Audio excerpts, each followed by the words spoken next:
off. He could feel it happening right now. His mind began to slide sideways and he couldn't stop it.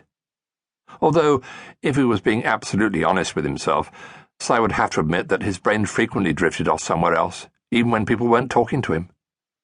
At times like that, it wasn't that he was thinking of nothing, as his mum and dad or his teacher, Mrs. Chalmers, often believed. It was just that he couldn't always remember on every occasion specifically what he had been thinking of when anybody asked him afterwards. It got him into the most amazing amount of trouble at school and at home.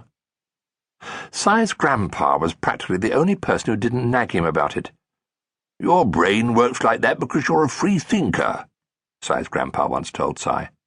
"Like Leonardo da Vinci or Einstein. And don't forget, they were the boys that changed the world." "Pay attention, Si," snapped the Dream Master. Si blinked. "Sorry." "Your small scrap of dream silk could be very dangerous," the Dream Master said gravely. "You tore it from my dream cloak, remember?" "Of course I remember," said Si. How could he forget? It had happened the first time he'd ever met his Dream Master, when Si had discovered that, with the help of his Dream Master and his dream cloak, he was able to travel through time and space and dream his own dreams.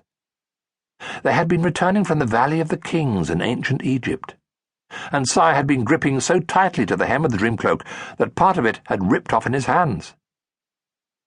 The Dream Master gazed at Si from beneath his bushy eyebrows, and his eyes were serious. "I worry about what might happen if that piece fell into the wrong hands. Dream silk has the potential to release imagination, and imagination is the most powerful force known through all time and space. Until you learn to use it properly," he said, "your piece of dream silk has got to be kept secure, safe, shielded, screened, sealed, shrouded, secret." Okay. Si held up his hand. "I get the picture." Si went to his chest of drawers. He got down on his knees and pushed aside the stack of old comics that was piled up against the front. In the space underneath the bottom drawer, away from the prying eyes of his family, was where he kept his collection of favourite objects. "The last time I examined your little piece of dream silk," said the Dream Master, "it had grown.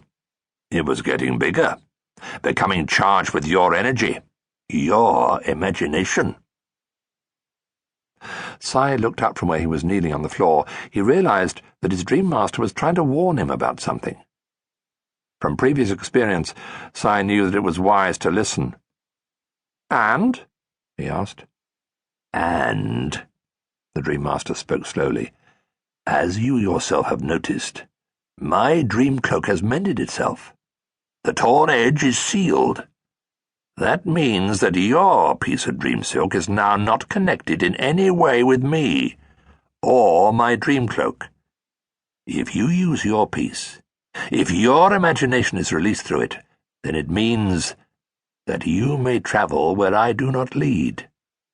"But I've done that before," said Si, remembering how once or twice, even without the Dream Master's help, he'd slipped into the dream world and managed to think his way out of dangerous situations. The Dream Master raised an eyebrow. "Efficiently? Competently?" "Well, not exactly, I suppose," said Si.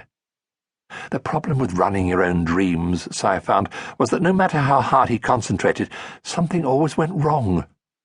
Being able to get inside his dreams, rather than having the dream inside his head, like most other people did, could cause chaos in his life. "Using your own dream silk also means that you can go where I cannot follow," the Dream Master said gravely.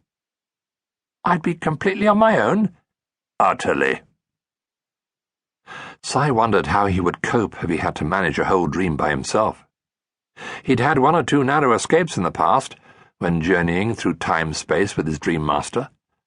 Almost eaten by crocodiles, attacked by a mad Viking in medieval York, and driving a chariot through the streets of Pompeii as Vesuvius erupted around them. "I think I might not be ready to do that," he said.